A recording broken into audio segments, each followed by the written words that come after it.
could define for everybody that is willing to listen what it is that you have on the inside, right? What you feel, what you're thinking, what that specific thought is. I feel nothing like that this morning. I have a whole different frustration. I think many people sitting here, they're here to support Keisler, have a similar frustration. Because those words, that phrase, that collection of terms that might make up some sort of a speech, they don't exist. They can't exist. There is nothing that could possibly justify the feelings and the thoughts that we have for an infantryman like Keisler. Such a lifelong of devotion begs just such an indescribable, passionate level of gratitude, right? A gratitude that can never amount to repaying actions that happened in the past. But I gotta say something, right? It has to be done. Chris Keisler enlisted in the Marine Corps in 1996. He reported to MCRD on 18 November 1996. And he earned the title of United States Marine on 14 February 1997. From there, he reported to the School of Infantry West and earned 2 MOSs, 1 0311, Infantry Rifleman, and subsequently 0313 at the Light Armored Vehicle Crewman's Course. Immediately following crewman's course, he reported to his 1st Unit, 2nd Light Armored Reconnaissance Battalion. He began his career of deployments, deployment after deployment, with 2 MUs, one in 1998, one in the year 2000. In 1998, he served in Macedonia. In 2000, he served in Kosovo. On his first deployment, Gunny Keisler, then Lance Corporal Keisler, was an LAV gunner, a testament to his technical and tactical proficiency straight out of a schoolhouse, crewman's course. In 2003, then Sergeant Keisler was in Charlie Company, 2nd LAR. And they were attached to a task force called Task Force Tarawa.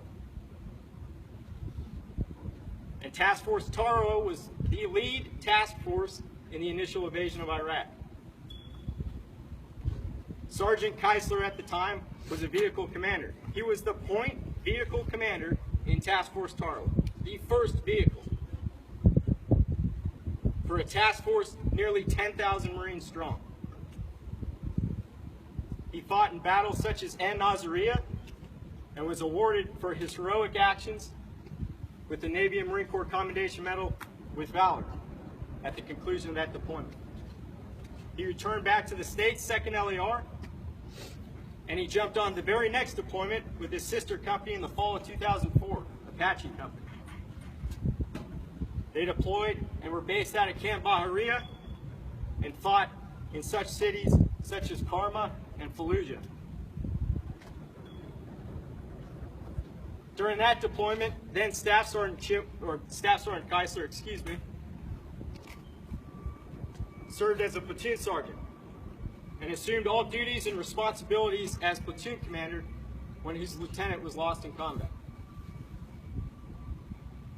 Following that deployment, he was again awarded the Navy and Marine Corps Commendation Medal with Valor for his actions on that deployment.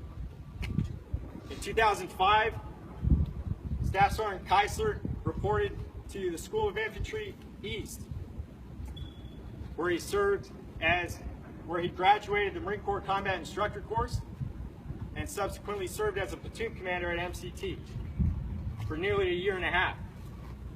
From there, he was promoted to the rank of gunnery sergeant, and he served as an instructor at the Marine Corps Combat Instructors course on the East Coast, AITB.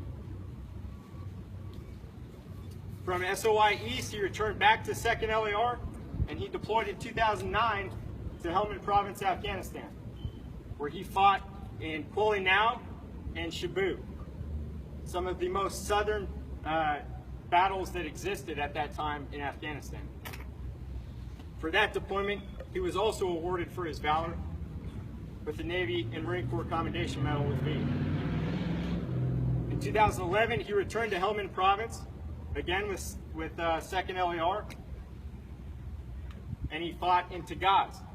He served as the operations chief, the company operations chief on that deployment.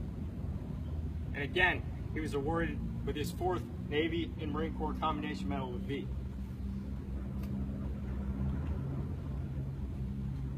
Which brings us to 1st LAR.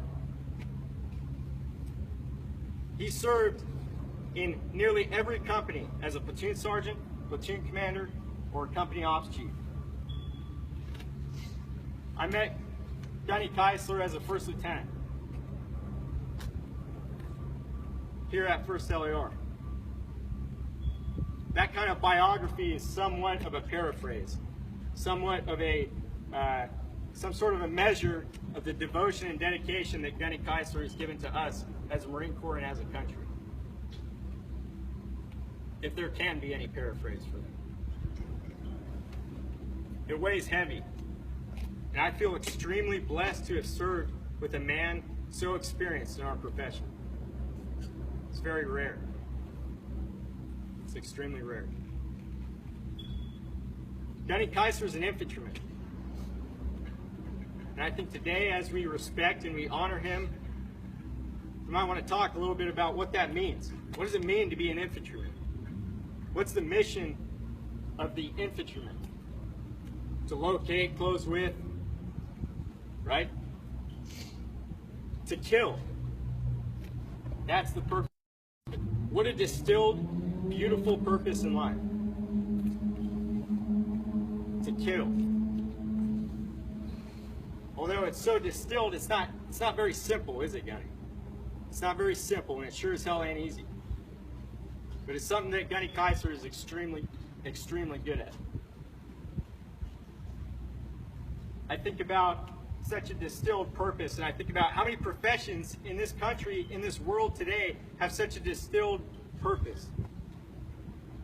And as I think about that, I think about society today. And I think that regardless of your political affiliation, there's a slow fade that's happening away from the principles which make our country free, and the principles that we hold so dear as infantrymen. And it's because of men like Gunnery Sergeant Keisler that we're able to maintain those values.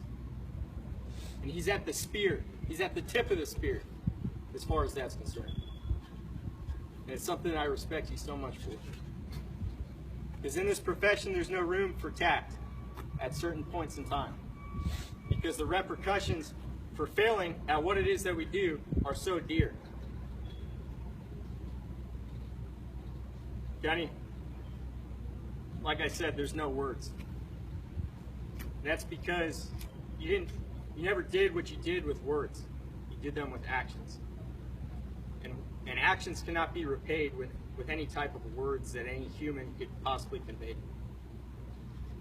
But rest assured, your mission is complete. And your legacy is going to live on through all of the infantrymen that you've trained throughout your 20 years of service in the Marine Corps. And I hope that with Rika and the rest of your family, Mia, you can live under the blanket of freedom that you and your Marines fought so hard to protect. And I can say without a shadow of reservation that any Marine that has served with you in combat would do so again in a heartbeat.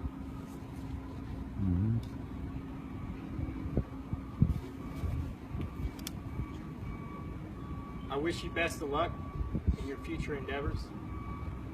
When you get your boat, you better take me fishing. And I'm always here for you. I'm always here for you.